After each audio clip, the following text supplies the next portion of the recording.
ദൈവത്തിൻ്റെ ഹൃദയത്തിൽ നമ്മൾ ഓരോരുത്തരും വിലപ്പെട്ടവരാണ്. പ്രിയ സഹോദരങ്ങളെ, ദൈവത്തിൻ്റെ ഹൃദയത്തിൽ നിങ്ങൾക്കുള്ള സ്ഥാനം പറഞ്ഞറിയിക്കുവാൻ കഴിയുന്നതിലും വലുതാണ്. ഞാൻ നിങ്ങൾക്കൊരു ഉദാഹരണം നിങ്ങളുമായിട്ടൊന്ന് പങ്കുവയ്ക്കാം. നിങ്ങളൊന്ന് ശ്രദ്ധിച്ച് കേൾക്കണേ. അതായത്, നിങ്ങൾക്കൊരു സ്വർണ്ണ മോതിരമുണ്ടെന്നിരിക്കട്ടെ. ആ സ്വർണ്ണ മോതിരം നിങ്ങൾക്ക് നഷ്ടപ്പെട്ടു.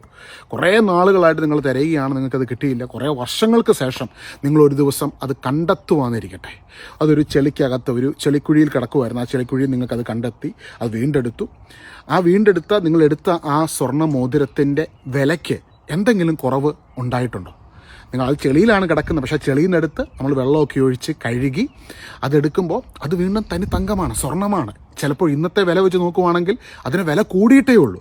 ഇതുപോലെ തന്നെ ദൈവത്തിൻ്റെ ഹൃദയത്തിൽ നിങ്ങൾക്കുള്ള സ്ഥാനത്തിന് ഒരിക്കലും ആ സ്ഥാനം പോകത്തില്ല. ആരൊക്കെ നിങ്ങളെ തള്ളിക്കളഞ്ഞാലും, നിങ്ങളുടെ വില കുറച്ച് കണ്ടാലും, നിങ്ങളെ ചവിട്ടിത്താഴ്ത്തിയാലും, നിങ്ങൾക്കൊരു കഴിവില്ലെന്ന് പറഞ്ഞാലും, ദൈവം നിങ്ങളെ കാണുന്നത് ദൈവത്തിൻ്റെ ഹൃദയത്തിലുള്ള ആ സ്ഥാനത്തിൽ നിങ്ങൾക്കുള്ള ആ വില, ദൈവത്തിൻ്റെ ഹൃദയത്തിൽ ആ വിലപ്പെട്ട സ്ഥാനം അത്രമാത്രം എന്താ പറയുന്നത്, ഒരു അപ്പന് മക്കളോടുള്ള ആ സ്നേഹം അപ്പന് ഓരോ മക്കളും അല്ലേ, മക്കൾ ഓരോരുത്തരും അപ്പൻ്റെ ഹൃദയത്തിൽ അപ്പന് പ്രത്യേകമായൊരു സ്ഥാനമുണ്ട് ഓരോ മക്കൾക്കും.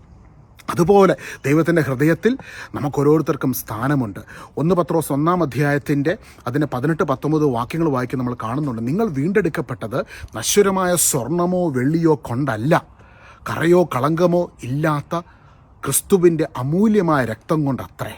അതായത്, ഒരു കാര്യം വീണ്ടെടുക്കുക എന്ന് പറഞ്ഞു കഴിഞ്ഞാൽ, ഇപ്പം നിങ്ങൾ സ്വർണം പണയത്തിന് വെച്ചിട്ടുണ്ടെങ്കിൽ ആ പണയം കൊടുത്ത സ്വർണം തിരികെ എടുക്കണമെങ്കിൽ എടുത്ത വിലയേക്കാളും, അതായത് നിങ്ങൾ പണം കൈപ്പറ്റിയതിനേക്കാളും കൂടുതൽ അടച്ചു വേണം അത് വീണ്ടെടുക്കാൻ വേണ്ടി. ഇവിടെ ദൈവം നിങ്ങളെയും എന്നെയും വീണ്ടെടുക്കുന്നതിന് വേണ്ടി സ്വന്തം രക്തം നൽകി. അതിനെക്കുറിച്ചാണ് പറയുന്നത്. കറയോ കളങ്കമോ ഇല്ലാത്ത കുഞ്ഞാടിൻ്റേതുപോലുള്ള ക്രിസ്തുവിൻ്റെ രക്തം, അത് സ്വർണത്തെക്കാളും വെള്ളിയേക്കാളും വിലയേറിയതാണ്. അത് നശ്വരമാണ് സ്വർണവും വെള്ളിയും. എന്നാൽ ഈശോയുടെ രക്തമോ അനശ്വരമാണ്. ആ ഈശോയുടെ രക്തം ആർക്കു വേണ്ടിയാണ് ചൊരിയപ്പെട്ടത്? നിങ്ങൾക്ക് വേണ്ടി. അപ്പോൾ നിങ്ങളുടെ വിലയോ, ദൈവം നിങ്ങൾക്ക് തരുന്ന വില എത്ര മാത്രമുണ്ടെന്ന് ഇവിടെ നമുക്ക് അറിയുവാൻ സാധിക്കും. പ്രിയ സഹോദരങ്ങൾ, ആരൊക്കെ നിങ്ങളെ വില കുറച്ച് കണ്ടാലും ദൈവം നിങ്ങളെ വില കുറച്ച് കാണുന്നില്ല. കാരണം ദൈവം നിങ്ങൾക്ക് വേണ്ടി മരിച്ചതാണ്.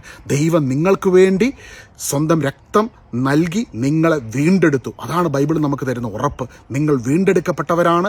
ദൈവത്തിൻ്റെ ഹൃദയത്തിൽ നിങ്ങൾക്ക് വലിയൊരു സ്ഥാനമുണ്ട്. ഈ സന്ദേശത്തിനാൽ ഇന്നേ ദിവസം ഈശോ നിങ്ങളെ ധാരാളമായി അനുഗ്രഹിക്കുമാറാകട്ടെ. ഇത് കേട്ടുകൊണ്ടിരിക്കുമ്പോൾ തന്നെ ഈശോയുടെ സ്പർശനം നിങ്ങളുടെ ശരീരത്തിലും മനസ്സിലും ജീവിതത്തിലും ഇപ്പോൾ തന്നെ ഉണ്ടാകുന്നതിനെ ഓർത്ത് ഞാൻ ഈശോയ്ക്ക് നന്ദി പറയുന്നു. ഈശോയുടെ നാമത്തിന് മഹത്വം ഉണ്ടാകട്ടെ.